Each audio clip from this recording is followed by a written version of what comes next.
Morning dear students, welcome back to my channel. In the last video, I have discussed with you about the lesson rural development. Here, I said you the meaning of rural development and so what are the challenges that we are facing in rural areas, right? So, adella concepts we have discussed. Now, the concept is rural credit. The next concept is rural credit. So, ಏನಕ್ಕೆ ಬೇಕು ಈ rural credit?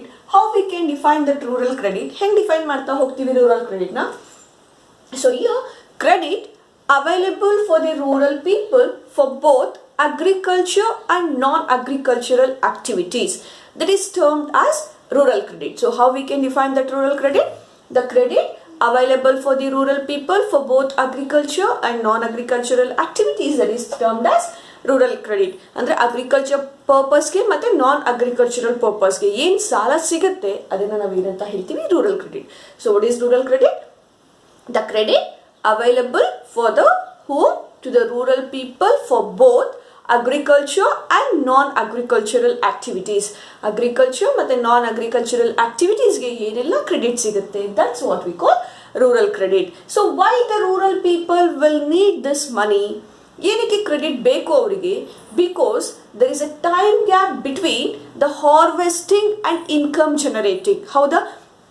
ಅವ್ರು ಕ್ರಾಪ್ನ cultivate ಮಾಡೋದಕ್ಕೂ ಮತ್ತು ಅವ್ರಿಗೆ income generate ಆಗೋದಕ್ಕೂ there is a time gap. For example you take, so ಈಗ ರಾಗಿ ಸೀಸನ್ ಎಲ್ಲ ಕಟ್ ಮಾಡ್ತಿದ್ದಾರೆ. ಸೊ ಇದನ್ನು ಇವಾಗ ಕಟ್ ಮಾಡ್ತಿದ್ದಾರೆ, ಎಷ್ಟು ತಿಂಗಳಿಗೆ ಮುಂಚೆ ಅದನ್ನು ಕಲ್ಟಿವೇಟ್ ಮಾಡಿದ್ರು, ಹೌದಲ್ವಾ?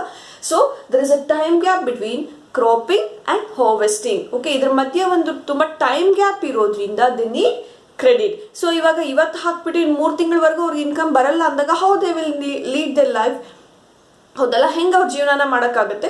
So that is difficult. So ಅದೆರಡರ ಮಧ್ಯೆ ಇವಾಗ ಕ್ರಾಪ್ ಮಾಡೋದಕ್ಕೂ ಮತ್ತು ಅದರಿಂದ ಇನ್ಕಮ್ ಜನರೇಟ್ ಆಗೋದಕ್ಕೂ ಟೈಮ್ ಗ್ಯಾಪ್ ಇರೋದ್ರಿಂದ they will need money. So that's what we call rural credit. So it is because of that they need rural credit. So how we can define that rural credit?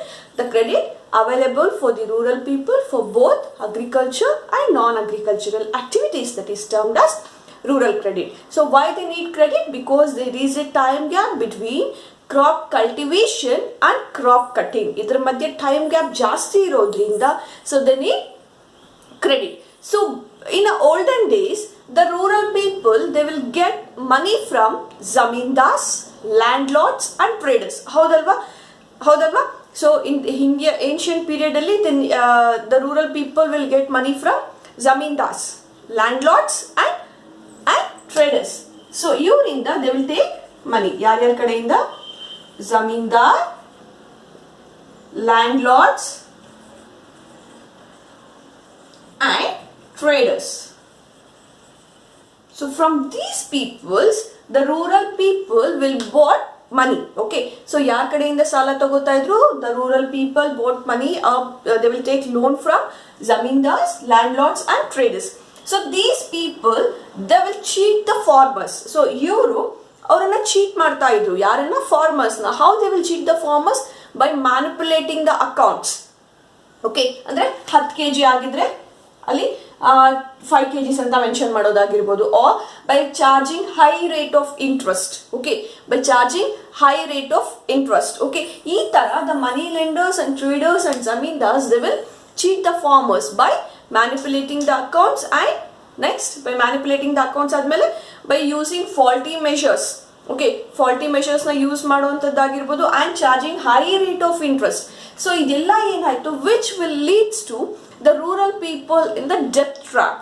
So ಈ rural people ಏನಾಯಿತು, because of these things the rural people in the death trap. ಒಂದು death trap ಅಂದರೆ ಅದರಿಂದ ಹೊರಗಡೆ ಬರಕ್ಕೆ ಆಗದೆ ಇರುವಂಥ ಒಂದು ಸಿಚುಯೇಷನಲ್ಲಿ ಇಟ್ಬಿಡ್ತಾರೆ. ನೀವು ನೋಡಿರ್ಬೋದು ಹಳೆ ಮೂವೀಸಲ್ಲೆಲ್ಲ. ಸೊ ಯಾವಾಗ ಅವ್ರು ಸಾಲ ತಗೋತಾರೆ, ಸಾಲನ ರಿಟರ್ನ್ ಮಾಡಿಲ್ಲ ಅಂದಾಗ they will acquire the land. ಹೌದಾ? ಏನು ಡಾಕ್ಯುಮೆಂಟ್ ಪ್ಲೆಡ್ಜ್ ಮಾಡಿರ್ತಾರೆ, ಡಾಕ್ಯುಮೆಂಟ್ನಿಂದ ಆ ಲ್ಯಾಂಡ್ನ ಅಕ್ವೈರ್ ಮಾಡ್ತಾ ಹೋಗ್ತಿದ್ರು. ಸೊ ಇದರಿಂದ ಅವ್ರು ಜಾಸ್ತಿ ಜಮೀನ್ದಾರ್ಸ್ ಆಗ್ತಾ ಹೋದ್ರು. ಓಕೆ, ಸೊ ನಾನು ಹೇಳಿದ್ದು ನಿಮಗೆ the meaning of rural credit. Then ಏನಕ್ಕೋಸ್ಕರ ಕ್ರೆಡಿಟ್ನ ತಗೋತಾ ಇದ್ದಾರೆ ಆ್ಯಂಡ್ ಯಾವ್ಯಾವ ಸೋರ್ಸಸ್ ಇಂದ ತಗೊಳ್ತಾ ಇದ್ರು, ಎಲ್ಲಿಂದ?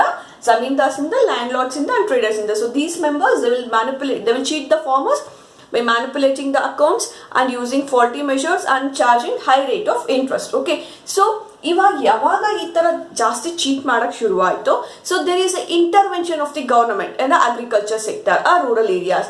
ಸೊ ಈಗೇನಾಯ್ತು, ರೂರಲ್ ಏರಿಯಾಸ್ ಅಲ್ಲಿ ಗವರ್ನಮೆಂಟ್ ಸೆಕ್ಟರ್ ಬರ್ತಾ ಹೋಯ್ತು. So this situation was continued till the establishment of NABARD, still the nationalization of commercial banks. So ಯಾವಾಗ 1969 ಅಲ್ಲಿ ಸೊ ಕಮರ್ಷಿಯಲ್ ಬ್ಯಾಂಕ್ಸ್ ನ್ಯಾಷನಲೈಸೇಷನ್ ಆಗ್ತಾ ಹೋಯಿತು, ಅದಾದ ಮೇಲೆ the situation of rural farmers is much better. Okay, so nationalization was happened in the year 1969. So 1969 ಅಲ್ಲಿ nationalization ಆಯಿತು, and which leads to so ಈ nationalisation ಆದಾಗ which leads to a major ಏನು ತುಂಬ ಜಾಸ್ತಿ ರೂರಲ್ ಏರಿಯಾಸ್ಗೆ ಕ್ರೆಡಿಟ್ ಕೊಡುವಂಥ ಒಂದು organisations ಆಗಿ ಈ ಕಮರ್ಷಿಯಲ್ ಬ್ಯಾಂಕ್ಸ್ ಎಸ್ಟಾಬ್ಲಿಷ್ ಆಗ್ತಾ ಹೋಯಿತು. And along with that in the year 1982 NABARD Bank was established. And in 1982 NABARD Bank was established. Was the full form of NABARD? National Bank for Agricultural and Rural Development. National Bank for Agricultural and Rural Development. It was established in the year 1982. So again it was 1969 the commercialization of national banks. Okay, so in 1982 ಅಲ್ಲಿ NABARD Bank established ಆದ ಮೇಲೆ the rural people will get a loan from all the commercial banks. Okay, that to low rate of interest. So commercial banks in the ಕಮ್ಮಿ rate of interest ಅಲ್ಲಿ they will get the loan. ಯಾರು? Rural area, rural people. Okay, ಅದರ ಜೊತೆಗೆ they will provide the loans to these institutions. ಇದರ ಜೊತೆಗೆ PLD banksಗೆ they will generate the, so in NABARD ಇಂದ the money will transfer to commercial banks. Along with the commercial banks, PLDB ಕೇಳಿದಿರಾ? Primary land development banks ಕೇಳಿಸ್ಕೊಂಡಿದ್ದೀರಾ? So primary land development banks and DCC banks, district cooperatives. Okay, so ಇಲ್ಲೆಲ್ಲ ಏನಾಯ್ತು, they will transfer money from various commercial banks and NABARD. So with the help of this PLDs and commercial banks, the rural people will get loan, that to a very low rate of interest. So ಕಮ್ಮಿ rate of interest ಅಲ್ಲಿ they got the loan. So ಯಾವಾಗ ಇದರ ಜೊತೆಗೆ we can see in the rural areas the self-help groups will play a very major role. Self-help groups ಕೇಳಿಸ್ಕೊಂಡಿದ್ರೆ ಸ್ವಸಹಾಯ ಸಂಘಗಳು ಅಂತ ಹೇಳ್ತಾರೆ. So self-help groups. So here with the help of the self-help groups, so the credit the needy persons in the rural areas among them, so ಅವರಲ್ಲೇ ಒಂದು ಗುಂಪನ್ನ ಮಾಡ್ಕೊಳ್ತಾರೆ. ಸ್ವಲ್ಪ ಸ್ವಲ್ಪ ಅಮೌಂಟ್ನ ಪರ್ ವೀಕ್ 20 ರೂಪೀಸ್ ಆಗಿರ್ಬೋದು, 30 ರೂಪೀಸ್, 50 ರೂಪೀಸ್ ದ ಸ್ಮಾಲ್ ಅಮೌಂಟ್ನ mobilise ಮಾಡಿಕೊಂಡು ಏನು ಮಾಡ್ತಾ ಹೋಗ್ತಾರೆ, they will lend the loan among them. So ಅವರಲ್ಲೇ ಒಂದು ಲೋ ರೇಟ್ ಆಫ್ ಇಂಟ್ರೆಸ್ಟ್ ಅಲ್ಲಿ ಲೋನ್ಸ್ನ ಜನರೇಟ್ ಮಾಡ್ತಿದ್ರು. ನಾವು ದ ಸಹಕಾರಿ ಸಂಘಗಳು ಅಂತ ಏನು ಹೇಳಿದೆ, cooperative banks will provide loans to the self help groups that to low rate of sometimes there is no interest for that.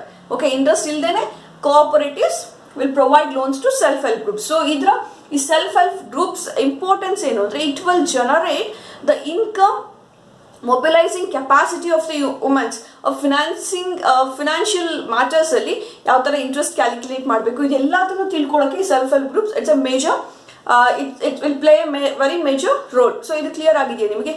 So ಈಗ ನಾನು ಇಲ್ಲಿ ಹೇಳಕ್ ಬಂದಿದ್ದು ಇದು ಒಂದು ಪಾಸಿಟಿವ್ ಇಂಪ್ಯಾಕ್ಟ್ ಆದ್ರೆ.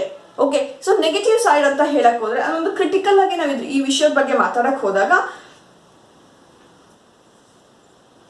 ಸೊ ಯಾವಾಗ ಈ ಬ್ಯಾಂಕಿಂಗ್ ಸಿಸ್ಟಮ್ ರ್ಯಾಪಿಡ್ ಆಗಿ ಎಕ್ಸ್ಪಾನ್ಷನ್ ಆಗ್ತಾ ಹೋಯ್ತು, so it's have on positive effect as well as negative effect. Okay, positive impact ಆಗ್ತಾ ಹೋಯ್ತು and at the same time we can see that negative impact also.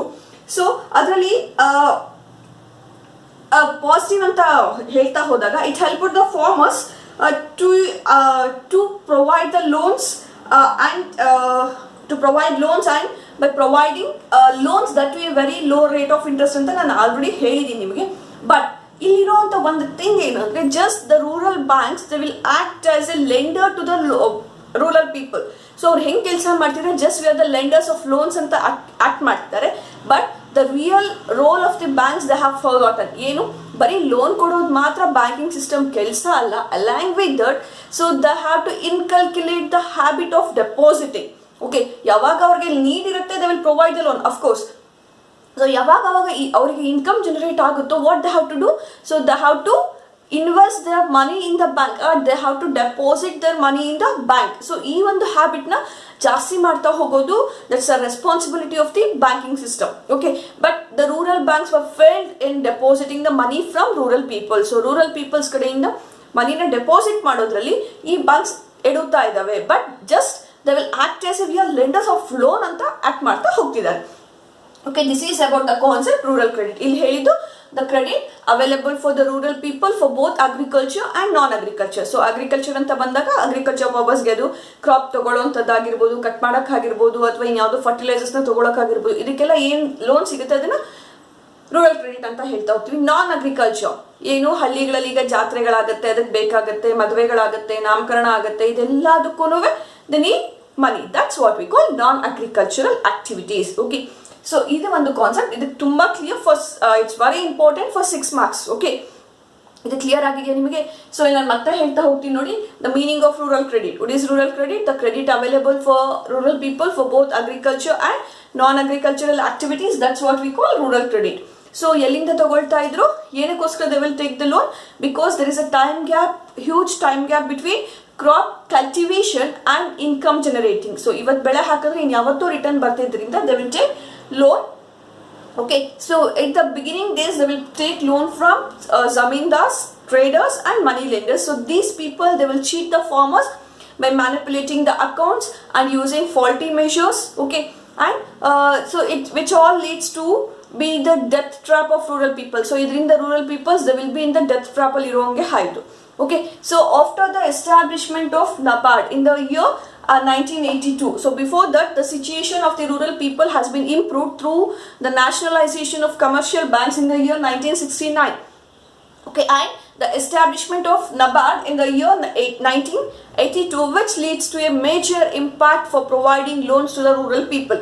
So this institution will provide loans through commercial banks, PLDBs and DCC banks. Okay, so these banks will provide the loan that to a low rate of interest. Okay, so idella impact, now the situation of rural farmers has been better.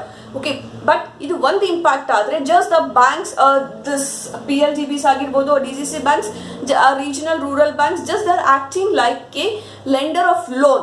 But the actual bank, the actual role of the bank is not only the lender of loan, but it must be act as a depositor. Howda? So ಯಾವಾಗ ಅವರಿಗೆ need ಇರುತ್ತೆ, they have to give the loan, but ಯಾವಾಗ ಅವ್ರಿಗೆ income generate ಆಗುತ್ತೆ, ಆ ಇನ್ಕಮ್ನ ಬ್ಯಾಂಕಲ್ಲಿ deposit ಮಾಡ್ಕೊಳ್ಳೋಂಥ ಒಂದು ಸ್ಕಿಲ್ನ they have to develop through ಯಾರಂದ್ರೆ from rural people. But now the present banks were failing with us. Okay, so this is about the rural credit and rural development, rural credit. In the next video, I am going to explain about agricultural marketing. Okay, thank you, keep watching. If you have any doubts, you can ask me. Thank you, keep watching.